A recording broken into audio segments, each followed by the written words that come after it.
नमस्कार, आप देख रहे हैं न्यूज 18 इंडिया। आपके साथ मैं हूं रवि ठाकुर। शुरुआत करते हैं बड़ी खबर उत्तर प्रदेश की सियासत से। ये बड़ी खबर ससुर बहू और सियासत से जुड़ी हुई है। हाल ही में बीजेपी में शामिल अपर्णा यादव ने मुलायम सिंह यादव से मुलाकात की है। अपर्णा यादव मुलायम सिंह के छोटे बेटे प्रतीक की बहू हैं।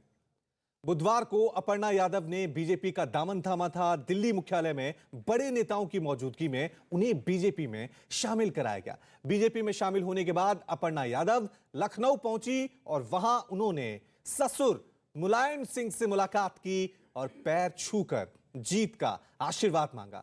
मुलायम से मुलाकात की तस्वीर अपर्णा यादव ने खुद ट्वीट की है।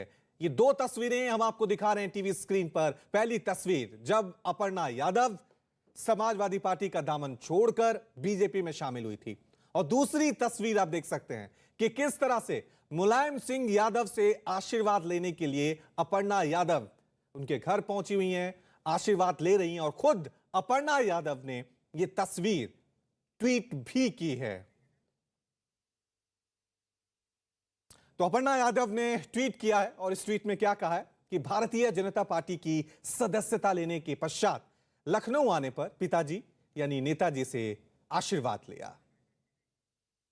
वहीं इससे पहले लखनऊ पहुंचने पर कार्यकर्ताओं ने अपर्णा का गर्मजोशी के साथ स्वागत किया। इस दौरान जय श्री राम के नारे भी लगे। अपर्णा ने पार्टी की सदस्यता लखनऊ में नहीं बल्कि दिल्ली में बीजेपी के राष्ट्रीय मुख्यालय में ली, जिससे साफ जाहिर है कि अपर्णा का बीजेपी में शामिल होना बीजेपी के लिए भी काफी अहमियत रखता है। मुलायम सिंह यादव की बहू के बीजेपी में शामिल होने के सियासी मायने भी हैं।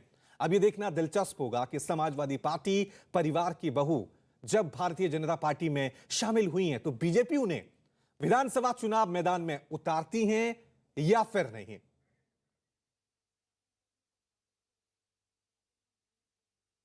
चलिए, इस मुद्दे पर बातचीत करने के लिए सीधा रुख करते हैं। मेरे साथ बीजेपी की तरफ से राकेश त्रिपाठी जुड़ गए हैं। राकेश जी, अपर्णा यादव बीजेपी में शामिल हो गई हैं, लेकिन बड़ा सवाल यही है कि इस बार वो विधानसभा चुनाव लड़ेंगी या नहीं। लड़ेंगी तो फिर कहां से?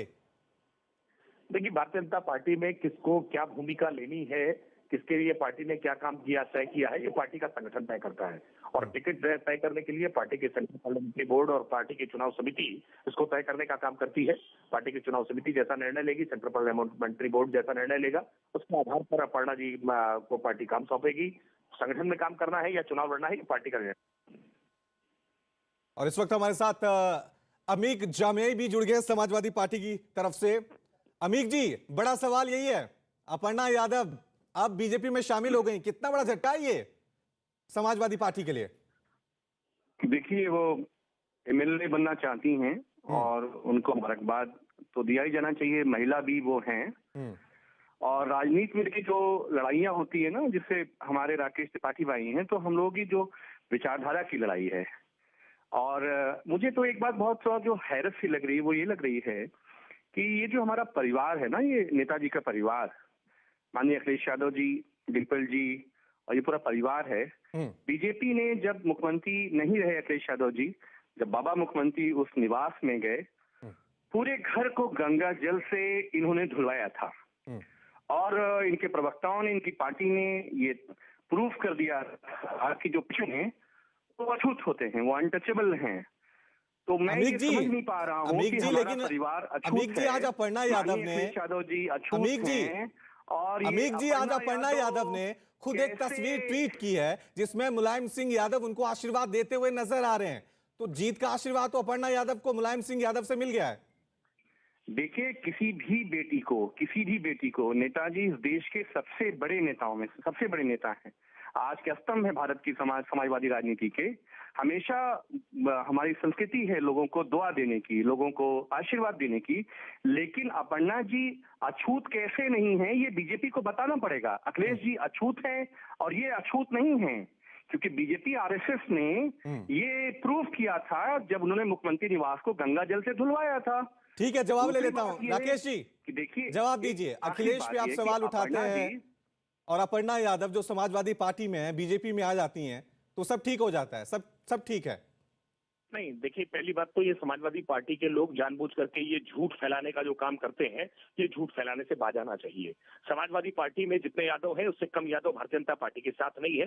भारतीय जनता पार्टी ने पिछली बार 11 विधायकों को टिकट दिया था, जिसमें से 9 हमारे विधायक जीत करके आए थे और एक हमारा सांसद हुए, एक हमारे मंत्री बने थे। हमने राज्यसभा भेजा है, हमने लोकसभा का सांसद बनाया है, इसलिए ये बातें झूठ फैलाने का काम ना करें। उत्तर प्रदेश में यादव बिरादरी बहुत ताकतवर बिरादरी मानी जाती है, उसको अछूत बताना, नहीं, उसको वो दलित अछूत बताना, कैसे? ये ये तो दलितों के आपके जो बाबा मुख्यमंत्री हैं, इन्होंने गंगा जल से धुलवाया था, देश दुनिया में इसकी खबर गई थी। आपने क्यों आप इस तरह का दलितों को, narrative पिछड़ों नहीं, को, नहीं, महिलाओं ये को आप अछूत तरीका समझते गलत हैं। है, ये तरीका गलत यही है। आप आरएसएस की जो विचारधारा है वो यही है। झूठ फैलाने के लिए करें, ये तरीका ठीक नहीं है। आपका कैरेक्टर नहीं, जो आप है झूठ ना, मत फैलाइए, आप झूठ समाजवादी मत लोग फैलाइए जानते भाई। हैं बीजेपी आरएसएस के लोगों का। आपको मालूम नहीं है, आपको मालूम नहीं है किस तरह के झूठ फैलाने से आपका नुकसान होता है। आप मुख्यमंत्री योगी आदित्यनाथ जी को लेकर के जिस प्रकार की तमाम ऐसी भाषा का प्रयोग करते हैं, इस भाषा से नुकसान होता है। योगी आदित्यनाथ जी पर इस तरह के आरोप लगाने से आपका नुकसान होगा। गंगा जल से धुलवाने की बातें कहना, ये वाहियात की बातें हैं। इस तरह की बातें करने से आपका नुकसान होता है। मेरा आप सवाल इस बात ये को है समझिए, कि मुद्दों पर बात माननीय करिए। अखिलेश यादव जी आप अछूत नीतियों है को आपकी लेकर बात निगाह में। करिए, अपर्णा आप यादव नीतियों जी को लेकर अछूत बात करिए, कैसे कार्यक्रमों नहीं? को लेकर इसका के बात जवाब करिए। दो। ये झूठ फैलाने से आपको वोट नहीं मिलने वाले हैं। ये झूठ फैलाने से वोट नहीं आप इसका मिलेंगे। जवाब दो कि अपर्णा यादव जी कैसे अछूत नहीं है और माननीय अखिलेश जी अछूत कैसे हैं?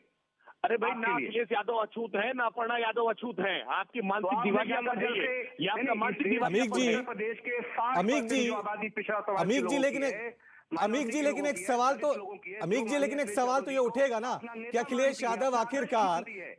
अखिलेश आपने यादव अगर आखिरकार गंगा यूपी जल को से जीतने की बात आपने करते उत्तर हैं, प्रदेश के लोगों का अपमान किया है लेकिन राकेश अपने ही घर त्रिपाठी। के सदस्यों को वो मना नहीं पाया। अमीक जी ना, सवाल तो ये उठेगा ना कि यूपी जीतने का आप दावा कर रहे हैं, 403 सीट का दावा कर रहे हैं, लेकिन अपने ही घर के सदस्यों को मना नहीं पाए, समझा नहीं पाए। ये तो सवाल उठेगा ना अमीक जी। देश के बड़े विश्वविद्यालय और यूनिवर्सिटियों से वो पढ़े हैं, वो अछूत हैं।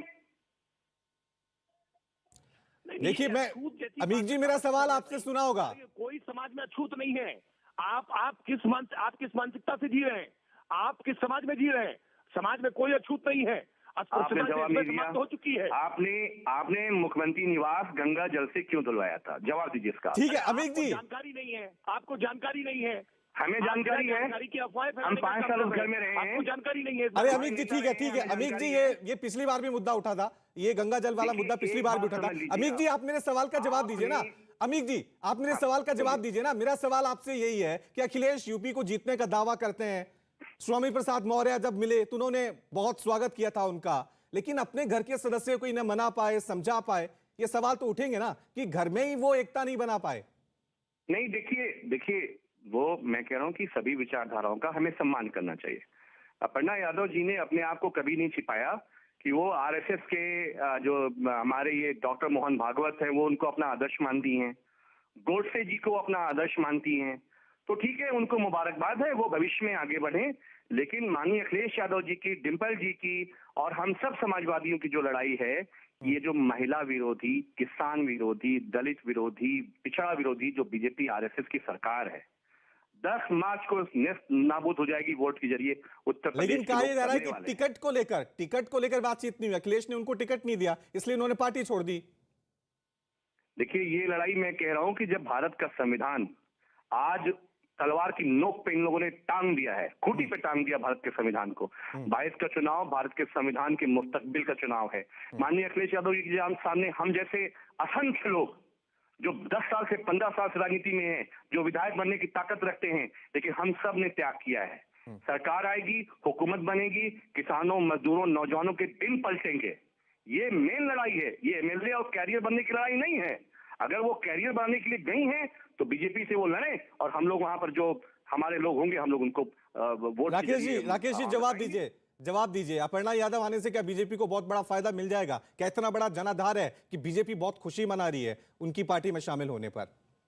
नहीं, देखिए, हम ये मानते हैं कि कोई भी व्यक्ति अगर सकारात्मक सोच से उत्तर प्रदेश की बेहतरी के लिए भारतीय जनता पार्टी की नीतियों और कार्यक्रमों के साथ जुड़ता है तो भारतीय जनता पार्टी उसका स्वागत करती है। अगर उसकी साफ सुथरी छवि है, अगर उसकी ख्याति और उसकी छवि जो है वो नकारात्मक नहीं है, उस पर किसी आपराधिक तौर के आरोप नहीं है। भारतीय जनता पार्टी ये मानती है कि अपर्णा यादव जी जिस प्रकार से लगातार सामाजिक कार्यक्रमों में अगुवा रही है, गौ सेवा को लेकर के उनकी भूमिका रही है, मंदिर निर्माण के लिए जिस तरह से वो आगे निकल करके आई, उस यादव परिवार से उन्होंने आकर करके चंदा देने का काम किया, जिस चंदे पर तमाम सारे सवाल उठाने का काम कर रहे ठीक थे है। समाजवादी पार्टी के लोग, उसके बावजूद वो मंदिर के लिए अपना सहयोग देने के लिए आगे आई। अपर्णा यादव जी की लगातार भूमिका राष्ट्रवाद ठीक है, के प्रति ठीक दिख रही थी है। और उन्होंने देखिए, इस बात यूपी को की स्वीकार सियासत भी में ये दल बदल जोड़तोड़ की राजनीति लगातार जारी है। देखना ये इसका फायदा किसको पहुंचता है, नुकसान किसको होता है। बहुत बहुत शुक्रिया हमारे साथ बातचीत करने के लिए राकेश जी और अमीक जी, बहुत बहुत धन्यवाद आपका। चलिए खबरों में आगे बढ़ते हैं। समाजवादी पार्टी के अध्यक्ष अखिलेश यादव किस सीट से चुनाव लड़ेंगे ये अब तय हो गया है। अखिलेश ने 2 दिन पहले चुनाव लड़ने का ऐलान किया था और अब तय हो गया है कि वो मैनपुरी की करहल सीट से विधानसभा का चुनाव लड़ेंगे। अखिलेश यादव आजमगढ़ से लोकसभा सांसद हैं और पहली बार विधानसभा का चुनाव लड़ने जा रहे हैं। चुनाव लड़ने के ऐलान के बाद से ही आजमगढ़ की समेत कई सीटों पर अखिलेश यादव के चुनाव लड़ने की चर्चा हो रही थी, लेकिन अब मैनपुरी की करहल सीट तय हो गई है, जहां से अखिलेश यादव इस बार विधानसभा चुनाव में अपनी किस्मत आजमा रहे हैं। तो अखिलेश यादव करहल सीट को क्यों उन्होंने आखिरकार चुना, इसके पीछे कई वजह। करहल सीट पर एसपी का दबदबा माना जाता है और इस सीट पर एसपी 7 बार चुनाव जीत चुकी है। करहल में यादव समुदाय के मतदाता निर्णायक भूमिका भी निभाते हैं और 1985 से इस सीट पर यादव एमएलए ही चुने गए हैं। करहल सीट पर यादव मतदाता की संख्या करीब 38% है और यही वजह है कि अखिलेश यादव ने इस सीट को चुनाव लड़ने के लिए चुना है। समाजवादी पार्टी के नेता अजीज खान ने कहा है कि कई जगहों से कार्यकर्ताओं की मांग थी कि अखिलेश चुनाव लड़े, लेकिन अब उन्होंने मैनपुरी को चुन लिया है।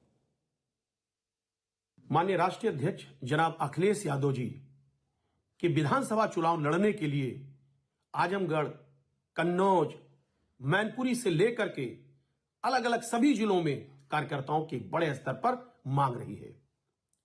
इसको देखते हुए माननीय अखिलेश यादव जी मैनपुरी के करहल विधानसभा से चुनाव लड़ेंगे।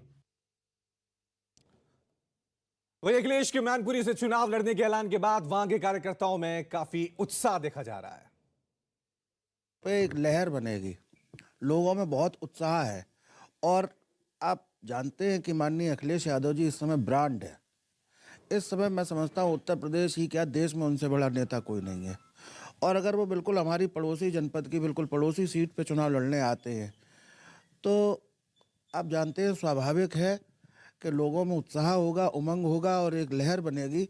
और मैं समझता हूं कि न सिर्फ मैनपुरी जनपद, न सिर्फ इटावा जनपद, बल्कि आसपास के भी सारे जनपदों में समाजवादी पार्टी का ही परचम लहराएगा और भारतीय जनता पार्टी का सूपड़ा साफ हो जाएगा।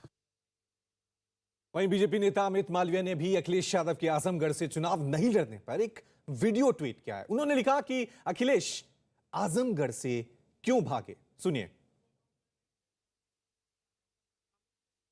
मैं आजमगढ़ की जनता से अनुमति लेकर के ही चुनाव लड़ूंगा। अखिलेश यादव कोई गुंजाइश नहीं है। कह रहे हैं बहुत आजमगढ़ का काम कराया था उन्होंने। वो कुछ नहीं कराए, अपने राज्य में कुछ नहीं कराए। जब से मोदी जी हैं सबसे सारा काम हो रहा है। क्या कह दे आई गल है दुआरे पे इनका समस्या देके है मंत्री बनेंगे। अरे मुख्यमंत्री वैसा बन जाइए, आपको काम करता ना कैसे मुख्यमंत्री बनी है, क्या चीज का बनी, कौन काम कैले। मैं आजमगढ़ की जनता से अनुमति लेकर के ही चुनाव लड़ूंगा।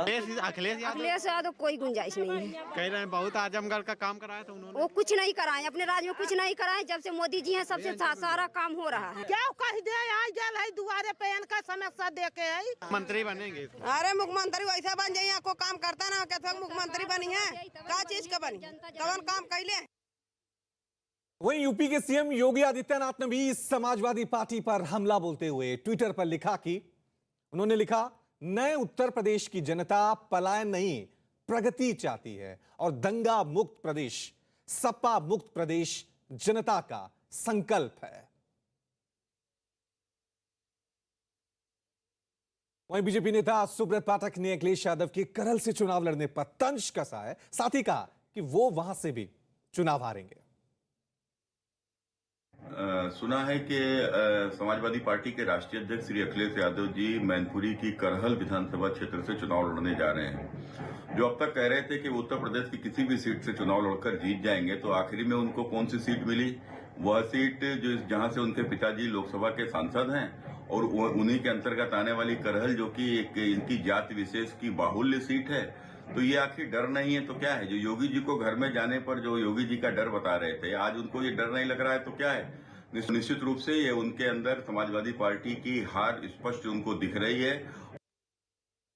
वहीं यूपी के डिप्टी सीएम केशव प्रसाद मौर्य ने भी अखिलेश के मैनपुरी से लड़ने पर हमला बोला है। केशव मौर्य ने ट्विटर पर लिखा कि समाजवादी पार्टी के राष्ट्रीय अध्यक्ष श्री अखिलेश यादव जी, आप 2012 से 2017 में जहां सबसे अधिक विकास किए हैं, वहीं से 2022 का चुनाव लड़ेंगे, तभी विकास की बात करें, अन्यथा विकास की बात करना बंद करो।